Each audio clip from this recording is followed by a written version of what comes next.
Et si l'un des plus grands malentendus de la compassion était caché dans ce mot même, aider, dès l'enfance, on nous apprend que les bonnes personnes aident, que l'amour se prouve par l'action, que soulager la douleur de l'autre est toujours juste.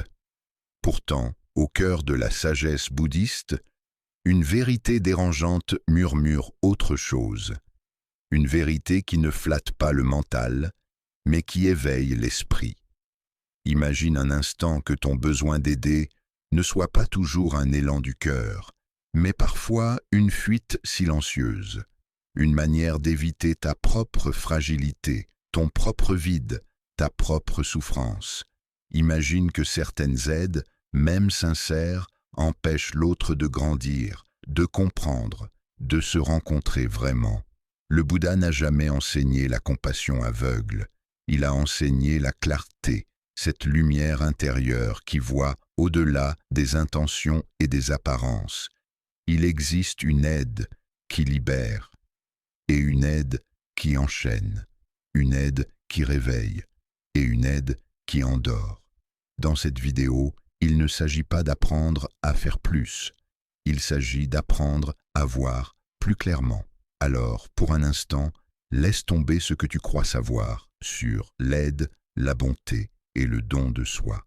Le chemin qui s'ouvre maintenant n'est pas confortable, mais il est profondément libérateur.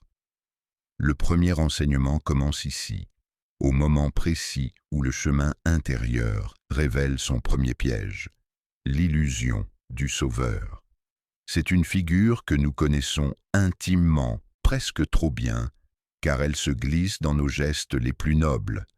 Sur ce sentier, elle porte un visage rassurant, celui de la bonté, de l'altruisme, du don de soi. Beaucoup veulent aider pour se sentir utile, pour se sentir bon, pour sentir qu'ils comptent dans ce monde instable. Mais sous cette impulsion apparemment lumineuse se cache parfois une fin plus profonde, celle d'exister à travers l'autre. Un ancien maître zen murmurait que lorsque l'on aide pour exister, on nourrit deux souffrances à la fois, comme si l'on versait de l'huile sur un feu déjà ardent. Aider depuis l'ego, c'est envoyer un message silencieux mais puissant. Je suis entier, tu es incomplet. Même enveloppé de douceur, cette vibration ne trompe pas l'âme de celui qui la reçoit.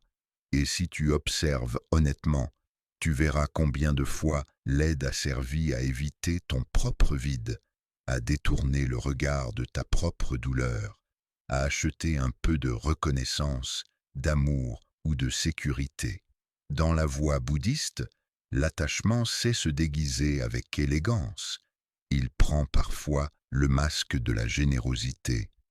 On s'attache à être celui qui donne, celui qui sait, celui qui éclaire, oubliant que cette posture nourrit subtilement le moi.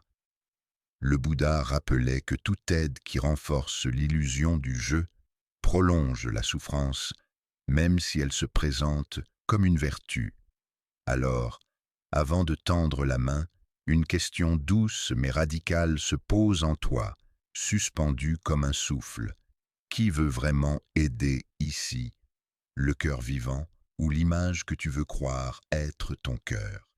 Le deuxième enseignement s'ouvre lorsque le chemin cesse d'être confortable et que chaque pas devient une invitation à rester.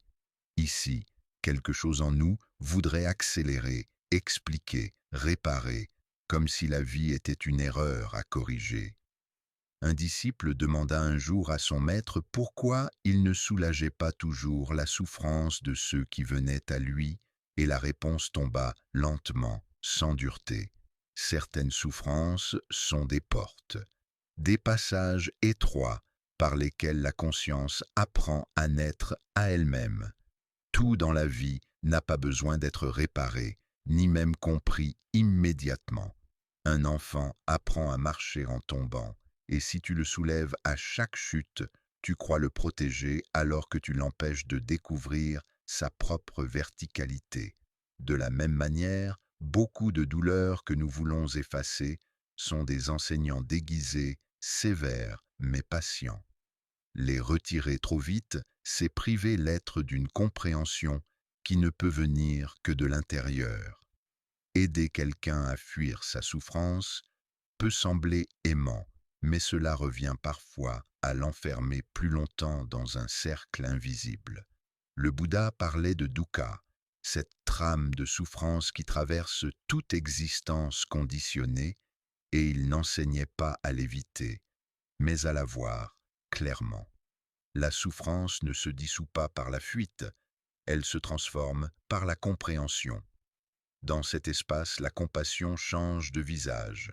Elle n'est plus un geste qui agit, mais une présence qui demeure.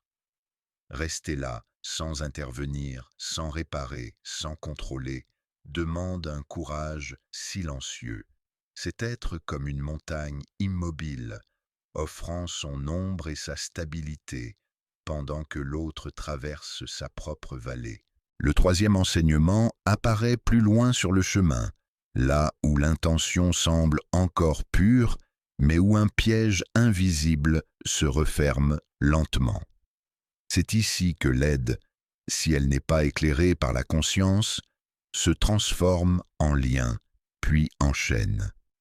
Ce qui était offert comme un soutien devient une dette silencieuse, et ce qui ressemblait à une bénédiction prend la forme d'une prison dorée. Sans même s'en rendre compte, celui qui reçoit apprend à se reposer sur toi, plutôt que sur sa propre force, à chercher ta main au lieu d'écouter sa sagesse intérieure. Le Bouddha n'a jamais porté les êtres sur son dos pour traverser le chemin. Il indiquait la voie, puis s'écartait, laissant chacun sentir le sol sous ses propres pieds. Aider véritablement n'a jamais signifié sauver ou remplacer, mais rappeler à l'autre sa capacité à se tenir debout, même lorsque les jambes tremblent. Si ton aide affaiblit, elle n'est pas juste. Si elle te rend indispensable, elle perd sa pureté. Dans le dharma, la libération ne se transmet pas comme un objet, elle ne se délègue pas, elle se découvre de l'intérieur, dans l'intimité de l'expérience vécue. Parfois, l'acte le plus subtil consiste à ne pas intervenir, à ne pas combler le vide, à ne pas répondre immédiatement à l'appel.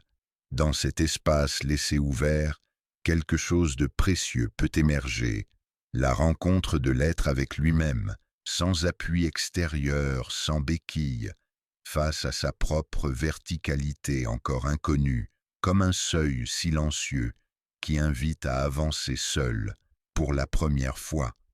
Le quatrième enseignement se révèle lorsque le sentier s'adoucit et que le tumulte intérieur commence à se dissoudre.